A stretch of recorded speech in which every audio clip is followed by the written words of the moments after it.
Hi everybody, I hope you're well. In today's video, I'm going to take you behind the scenes with me on a portrait shoot where I use, for the first time outside, the Nikon 85mm f1.2. This lens is a beast and I'm so excited to use it today.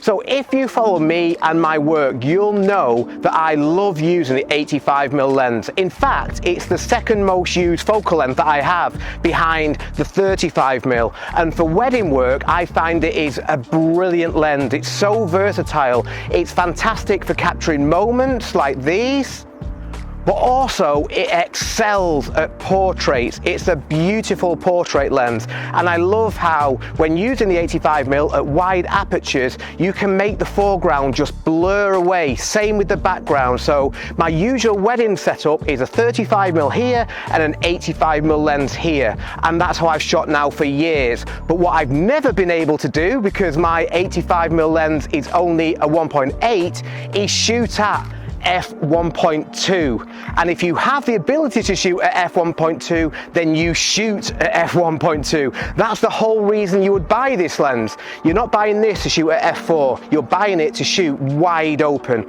So in today's shoot, I'm going to test it outside, see what it's like for autofocus, and see what the images look like when they are taken at such wide apertures. I'm really excited. So let's crack on. So first of all, I want to say a big thank you to Nikon for loaning me this equipment. Sadly, it isn't mine and it has to go home very, very soon. So I wanted to make the most of it whilst I have it.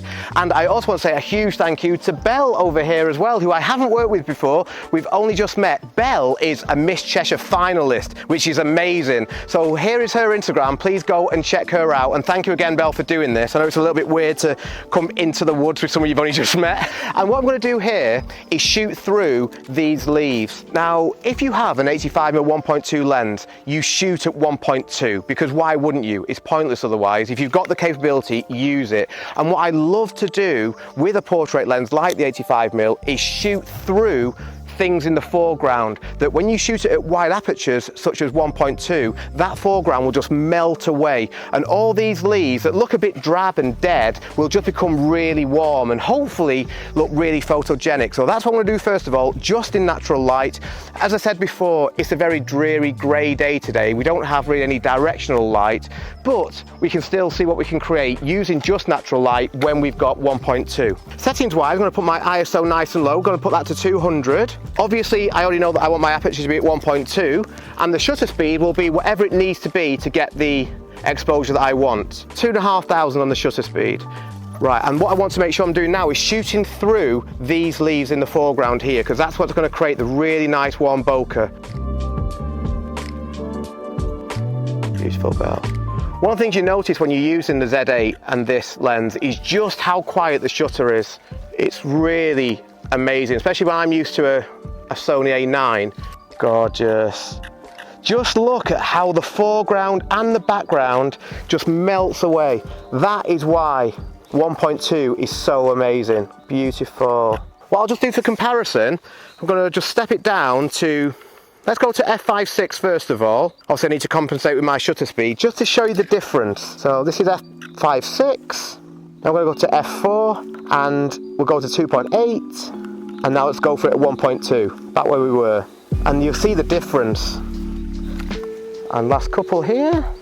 Again, I'm just making sure that I'm really trying to fill the frame with the leaves. And what I'll also do actually is grab some leaves and hold them and then shoot through those leaves. Trying to find some nice dry ones. Yeah, gorgeous. I'll come a little bit closer to you.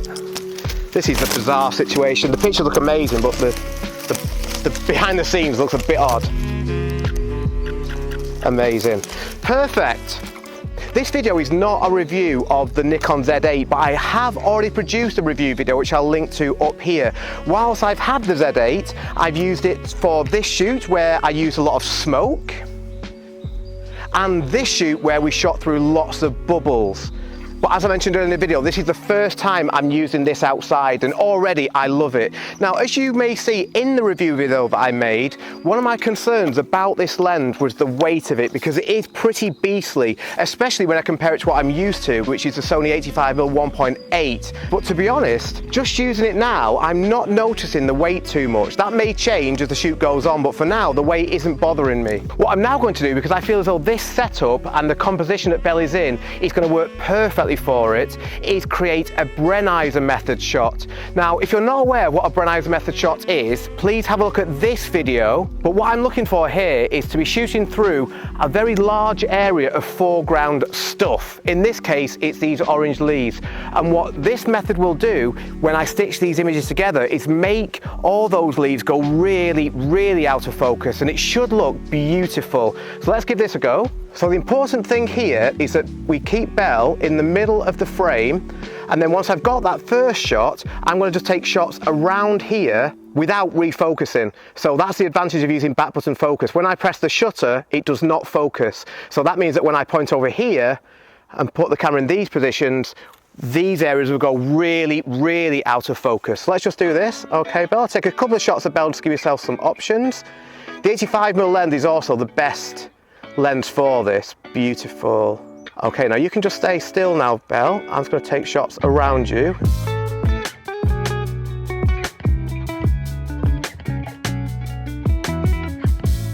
That should be enough. So all being well, if that worked, here is the final shot. And as you'll see, the bokeh around the edges of this image goes really, really out of focus. It's a really cool technique. As I mentioned earlier on in this video, I'm going to take all the photographs in this shoot at f1.2 because why wouldn't you? But one of the problems with shooting at a very wide aperture like f1.2 is that cameras can miss focus because the depth of field is so small that it's just hard for it to keep up. So what I'm going to do now is test the Nikon Z8 and the 85mm 1.2 with a moving subject. So I've asked Belle to come over here and she's going to walk towards me, and at the same time I'm going to take lots and lots of shots. I'm going to be in continuous focus, and then afterwards I'm going to show you all the images so you can see how good the autofocus was. Now this is not about getting a great shot, this is just a test to see how good the autofocus is at f1.2. Yeah, when you're ready. Amazing.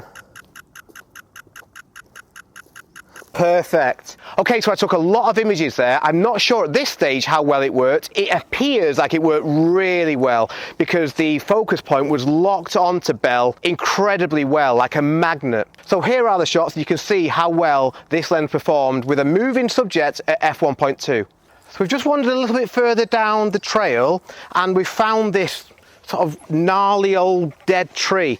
But what I really like about this is the actual branch itself is quite bright, and it's going to create a really nice leading line. So I've asked Belle to sit over here, so thank you for sitting on the floor, Belle, and I'm going to shoot down the leading line of the tree. So again, as you already know, f1.2, that's my starting point. I'm going to put my ISO where it was, still at 200, and I'm still at 2000, which just shows you the conditions are not changing. That is because the light is so flat. Gorgeous. Beautiful. The important thing to remember when you look at these images is the foreground and the background bokeh, which I think just look beautiful. I wish Sony will bring out an 85mm 1.2. Gorgeous, Belle. Because unfortunately, as I said, this is not my camera. Just to remind you, all the photographs that you see in my videos were edited using my Lightroom preset pack, which you can download from my website. The pack includes my presets, brushes, magic masks, and a 100-minute editing tutorial video in which I show you exactly how I edit my photographs. I'm always trying to put my camera lens really close to whatever is in the foreground because I love that blur. I'm going to use a flippy screen. I do love the flippy screen of the Z8. It's really nice. You can pull it out a lot further than you can on my A9. Gorgeous, Belle. These images look, to me anyway, you're seeing them better than I am now, obviously on the screen, but they look to be so sharp. I'm now trying a little experiment of getting really close to Belle and seeing what the fall off is like. Beautiful, gorgeous Belle. And last one's here. Again, it's going back to the leading line of the tree. Can I ask you, Belle, just to put your right arm just on this? Yeah, that's nice. Beautiful. Perfect. Thank you very much. I'm just going to shoot through this green now, and I want to show you now how good the autofocus is. So unfortunately, I've got no way of recording the screen other than this. Hope you can see there, as I move the camera around, it sticks really well. Again, f1.2, ISO 200, now at 800th of a second. This lens really is like a cheat code, because all I'm doing literally is just pointing my camera at Belle and taking some shots. And I mean, it helps when you've got a model like Belle, obviously, but the lens is doing the rest. Perfect. Okay, again, a massive shout out to Belle, because I've just asked her if she would mind lying down here with her head against the leaves. Now, we'll just say, yesterday it was throwing it down. If I walk you over here, you'll see what it's like. It's grim. So massive thank you to Belle. This is what makes working with good models so important, that if you have a creative idea, they are happy to go along with your stupidity. Yeah, that's good. This is where as well, having a flippy screen like this really makes a big difference. Yeah, it's gorgeous. And maybe just playing with your hair, Belle, on this side, if that's right. Yeah, just looking down towards your hands. Yeah, even if you want to close your eyes now. Beautiful. That's really nice. And then just looking straight up at the camera, that's it, yeah. Amazing, thank you so much, Belle. Let's go this way. Again, huge thank you to Belle. I didn't even feel comfortable asking her that, because I hate asking models to do things that are a bit grim and dirty, but yeah, we can see here, not good. Ugh. Okay, so for our last shots of this portrait shoot, I've asked Belle to go over here. As I said, it was grim. You can see, ugh. But Belle's standing over here and she's holding some leaves, and I'm going to just throw them at me, basically. I position myself in a stupid place here because I'm stood in the mud, but never mind. Okay, Belle, when you're ready. Yeah, good. So I've just left Belle now, and I thought I'd just grab the camera again and just have a little chat with you about what I think about this lens. I mean, in a nutshell, it's beautiful. The ability to shoot at f1.2 means that you can create this really amazing shallow depth of field, which when you're shooting through things, as we did on this shoot, just melts away the foreground and puts all the focus onto the model or the couple that you're shooting, and I love that. My big worry about this lens was the weight. This is not a small lens, as you can see, and I was worried that if I used it for any considerable amount of time that I would start to get a bit tired, because I am used to a 1.8 lens, which is tiny in comparison to this, not just in size, but also in weight.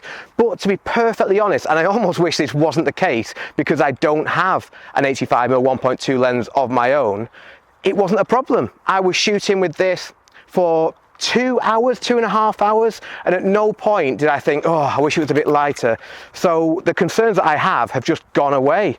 So yeah, I love this lens, and I just hope that one day Sony does bring out an 85mm 1.2, because for portraits, it's almost the ideal portrait setup. That, you know, 1.8 is great, but 1.2 really just takes your images to another level. So as always, I hope you've enjoyed this video. Again, a huge thank you to Belle. She was brilliant. We hadn't worked together before, but she was absolutely amazing. So thank you to her. And if you've any questions about anything I've done in this video, please do let me know in the comments. Thank you very much again for watching, and I will see you next time.